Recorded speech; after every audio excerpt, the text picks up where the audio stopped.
ਨਵੀਂ ਜਾਰੀ ਰਿਪੋਰਟ ਅਨੁਸਾਰ ਹਰ 5 ਘਰਾਂ ਵਿੱਚੋਂ ਇੱਕ ਘਰ ਨਵੇਂ ਆਏ ਇਮੀਗ੍ਰੈਂਟਸ ਖਰੀਦ ਰਹੇ ਨੇ। ਪਰ GTA ਵਿੱਚ ਅਫੋਰਡੇਬਲ ਹਾਊਸਿੰਗ ਦੀ ਪ੍ਰੋਬਲਮ ਵੱਧਦੀ ਜਾ ਰਹੀ ਹੈ। ਇਸ ਵੱਧਦੀ ਪ੍ਰੋਬਲਮ ਵਿੱਚ ਇੱਕ ਘਰ ਵਾਸਤੇ ਮੌਰਗੇਜ ਅਪਲਾਈ ਕਰਨਾ ਇੱਕ ਬਹੁਤ ਹੀ ਅਹਿਮ ਡਿਸੀਜਨ ਹੋ ਸਕਦਾ ਹੈ। ਤੇ ਮੌਰਗੇਜ ਕਿਵੇਂ ਅਪਲਾਈ ਕੀਤੀ ਜਾ ਸਕਦੀ ਹੈ ਤੇ ਕਿਹੜੀਆਂ ਚੀਜ਼ਾਂ ਦਾ ਧਿਆਨ ਰੱਖਣ ਦੀ ਜ਼ਰੂਰਤ ਹੈ ਮੌਰਗੇਜ ਅਪਲਾਈ ਕਰਨ ਵਾਲੇ ਇਨਸਾਨ ਨੂੰ, ਇਸੇ ਬਾਰੇ ਸਾਡੇ ਨਾਲ ਅੱਜ ਗੱਲ ਕਰਨਗੇ रज़ा। ਤੁਹਾਡਾ बहुत-बहुत स्वागत है। आपका बहुत बहुत शुक्रिया मुझे यहाँ बुलाने का। रज़ा, सबसे पहले हम ये बात करेंगे कि अगर कोई व्यक्ति नया इस देश में आता है तो उसे कितनी देर तक इंतज़ार करना चाहिए मॉर्गेज अप्लाई करने के लिए? जो घर लेना होता है ये आदमी का बहुत बड़ा डिसीजन है। आफ्टर मैरिज और even before marriage it's a big decision to make. तो लोगों को ये चाहिए कि पहले जब वो यहाँ आएँ तो पहले रेंट करें और फिर ये देखें कि किस जगह उनको रहना है। इस वजह से कि जहाँ आपको रहना होता है आपको ये देखना होता है कि अगर आपके बच्चे हैं तो स्कूल अच्छी जगह है, अगर आपको किसी रिलीजियस अपने गुरुद्वारे मंदिर मस्जिद वगैरह जाना है अगर वो करीब है, तो इन सब चीज़ों को देखना चाहिए।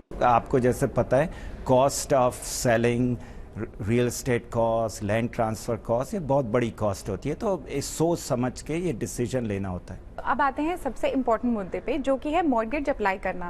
तो मॉर्गेज अप्लाई करने का प्रोसेस क्या है और कौन सी ऐसी चीज़ें हैं जो बैंक ध्यान में रखती है किसी को मॉर्गेज इशू करने के लिए? जब बैंक्स के पास एप्लीकेशंस आती हैं, चाहे न्यू इमिग्रेंट हो या कोई भी हो, तो वो ये देखते हैं कि आपके पास इनकम है या नहीं है। कोई सेल्फ एम्प्लॉयड है तो उसके लिए उमूमन 2 साल की सेल्फ एम्प्लॉयड इनकम को देखना होता है। लेकिन अगर कोई एम्प्लॉयड है, कोई किसी कंपनी में काम कर रहा है, तो उमूमन 3 महीने होते हैं जो सही होते हैं, इसलिए कि 3 महीने प्रोबेशन का पीरियड होता है। तो इनकम को देखना बहुत इम्पॉर्टेंट है। सेकेंडली जो बैंक देखते हैं वो ये देखते हैं कि आपकी क्रेडिट ब्यूरो क्या है। तो क्रेडिट ब्यूरो क्यों देखते हैं, उसमें आपकी लाइबिलिटीज़ होती हैं और ये हिस्ट्री होती है कि आप किस तरह पेमेंट कर रहे हैं। तीसरी चीज़ जो बैंक देखता है वो ये देखता है कि आपके लिक्विड एसेट्स और एसेट्स क्या हैं। इस वजह से जब आप डाउन पेमेंट कर रहे हो तो उनको ये देखना होगा कि भाई आपके पास लिक्विड एसेट्स, इन्वेस्टमेंट्स या डिपॉजिट्स हैं या नहीं हैं। और चौथी बहुत इम्पॉर्टेंट चीज़ है कि आपका जो डेट सर्विस रेशियो है वो क्या है। तो उसका ये मतलब है कि जो आपके एक्सपेंसेस हैं रिलेटिव टू इनकम वो कितने हैं। और उमूमन जो बैंक्स हैं वो देखते हैं कि 40 से 45% तक का डेट सर्विस रेशियो तकरीबन जो है वो देखते हैं।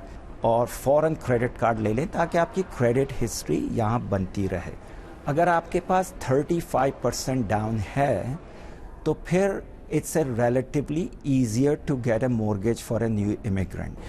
तो अगर आपके पास नहीं है तो आप इंश्योर्ड मॉर्गेज ले सकते हैं। और इंश्योर्ड मॉर्गेज में ये होता है कि आपके पास अगर समझें 20% डाउन है या 10% है, तो जैसे CMHC हुआ और अदर्स जो बैंकों के साथ काम करते हैं वो आपको वो मॉर्गेज दे सकते हैं। उसकी फ़ीस होती है वो ऑलरेडी मॉर्गेज में ऐड कर देते हैं, तो आप एक वो राउट भी ले सकती हैं। तो अगर आपने 15 महीने ऑलरेडी यहाँ रह लिया है तो रेगुलर प्रोसेस के थ्रू भी अप्लाई किया जा सकता है? बिल्कुल। और हर बैंक की अलग अलग पॉलिसीज़ होती हैं, कोई 1 साल, कोई 2 साल, 15 मैं आपको एवरेज बता रहा हूँ कि आप कनाडा के थ्रू एक नॉर्मल कैनेडियन कर सकते हैं अगर आप एम्प्लॉयड हैं।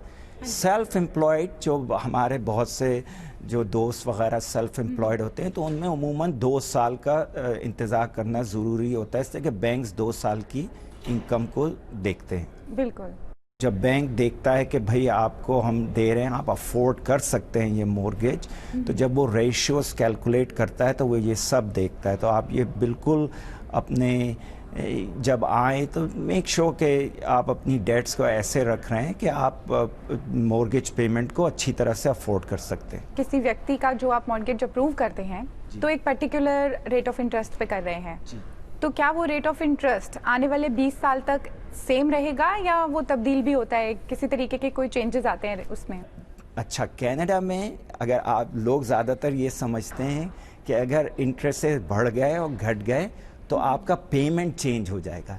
اچھا، زیادہ تر جو مورگیجز کینیڈا میں ہوتے ہیں ان کا پیمنٹ نہیں چینج ہوتا، حالانکہ وہ ویریبل ہوتے ہیں، ان کا پیمنٹ وہی رہتا ہے، لیکن ہوتا یہ ہے کہ جو آپ پرنسپل پیمنٹ کر رہے ہیں اور انٹرسٹ پیمنٹ کر رہے ہیں وہ چینج ہو جاتا ہے. تو جیسے میں آپ کو ایک ایگزامپل دوں تو اگر آپ کا ویریبل ریٹ مورگیج ہے اور سمجھے کہ آپ ہر مہینے جب پے کرتے ہیں تو $300 جاتا ہے پرنسپل کی طرف اور $100 جاتا ہے انٹرسٹ کی طرف. تو جب انٹرسٹ ریٹس اگر بڑھ گئے تو آپ کے $100 سمجھے چلے جائیں گے $125. سو وہ $125 چلے گئے، لیکن جو پرنسپل ہے وہ 300 کی جگہ 275 ہو گیا. تو پرنسپل کیا پیمنٹ جو ہے وہ کم ہو جاتا ہے، لیکن آپ کا جو ٹوٹل پیمنٹ ہے وہ سیم رہتا ہے. بہت بار جب کسی کو مارگیج کے لیے اپلائی کرنا ہوتا ہے تو کوئی بھی ویکتی ایک فائنینشیل انسٹیٹیوشن پہ نہیں جاتا، کئی سارے فائنینشیل انسٹیٹیوشنس کے پاس جاتا ہے. جو انسٹیٹیوشن کینیڈا میں ہیں وہ ڈفرینٹ ریگولیٹرس ہیں جو ان کو ریگولیٹ کرتے ہیں. تو آپ دیکھیں جو بینکس ہیں ان کو جو ہے ایک ریگولیٹر، اس کا نام ہے OSFI، office of the superintendent of financial institution. تو اس کی ایک گائیڈ لائن ہے B20 جو ہر بینک کو کمپلائی کرنی ہوتی ہے. ان کے پاس جا سکتا ہے جن کی ریگولیشن ڈفرینس ہے، ان کو آپ کو ہائر انٹرسٹ ریٹ دینا پڑے گا، لیکن ان سے بھی مورگیج مل سکتا ہے. اگر کسی کے پاس پہلے ہی گھر ہے اور اسے دوسرا گھر لینا ہے تو کس طریقے سے مارگیج کے پرائس میں ڈفرینس آتا ہے، یا کس طریقے سے بینک جو ہے ایک گھر سے دوسرے گھر تک مارگیج ٹرانسفر کرتی ہے؟ جیسے کہ بہت دفعہ لوگ صرف انٹرسٹ ریٹ کو دیکھتے ہیں، یہ نہیں دیکھتے کہ آپ کے مورگیج ڈاکومنٹ میں کیا کنڈیشنز ہے. ہر بینک کی الگ الگ کنڈیشنز ہوتی ہیں، تو یہ بہت امپورٹنٹ ہے آپ کے لیے یہ چیک کرنا. اور ایسا بھی ہوتا ہے کہ کبھی کبھی مارکیٹ میں کچھ فراڈز ہو رہے ہوتے ہیں، تو کس طریقے کے فراڈز آپ نے دیکھے ہیں اپنے سامنے اور کس طریقے سے آپ ساودھان رہتے ہیں ان فراڈز کے پرتی؟ تو بہت مختلف طریقوں کے فراڈ ہوتے ہیں. کامن فراڈ یہ ہوتا ہے کہ کسی آدمی کے پاس جاب نہیں ہے، اس کو مورگیج چاہیے. جیسے میں نے آپ کو بتایا تھا اگر لوگوں کے پاس جاب ہو تو it gets easier to get a mortgage. تو یہی ہوتا ہے، وہ کوئی آدمی دکھا دیتا ہے کہ جی یہ تو ہمارے لیے کام کر رہے ہیں، آپ کسی سے بات کر رہے ہیں، وہ کہتا ہے کوئی بات نہیں، میں ایک لیٹر بنا دیتا ہوں آپ کے لیے اور میں دکھا دیتا ہوں کہ آپ کام کر رہے ہیں. بینکس کے پاس آپس میں انڈسٹری میں بہت سے شیئرنگ ٹول ہوتے ہیں، تو اس طرح یہ فراڈ کو زیادہ تر پتہ چل جاتا ہے. اور پھر ایک دفعہ فراڈ پتہ چل گیا تو آپ کو اس مورگیج کے لینے کے لیے آپ نے اپنی پوری ہسٹری خراب کر دی. تو لوگوں کو بہت کیئرفل رہنا چاہیے. ایک اور چیز، مان لیجئے کہ ہم نے مارگیج اپلائی کیا اور بیچ میں کسی کی جاب چلی جائے تو کیا اس سے افیکٹ ہوتا ہے مارگیج کی پیمنٹ کے اوپر کسی طریقے کا؟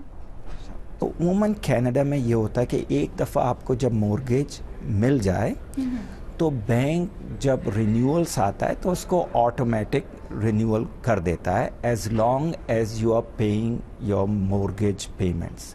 تو بہت ضروری ہے کہ آپ مورگیج پیمنٹ دیتے رہیں، اور اگر آپ اپنا اماؤنٹ نہیں انکریز کر رہے تو بینک آپ کو بینیفٹ آف ڈاؤٹ دیتا ہے کہ بھئی آپ پیمنٹ کر رہے ہیں اور آہستہ آہستہ آپ کی مورگیج پیمنٹ کم ہو رہی ہے.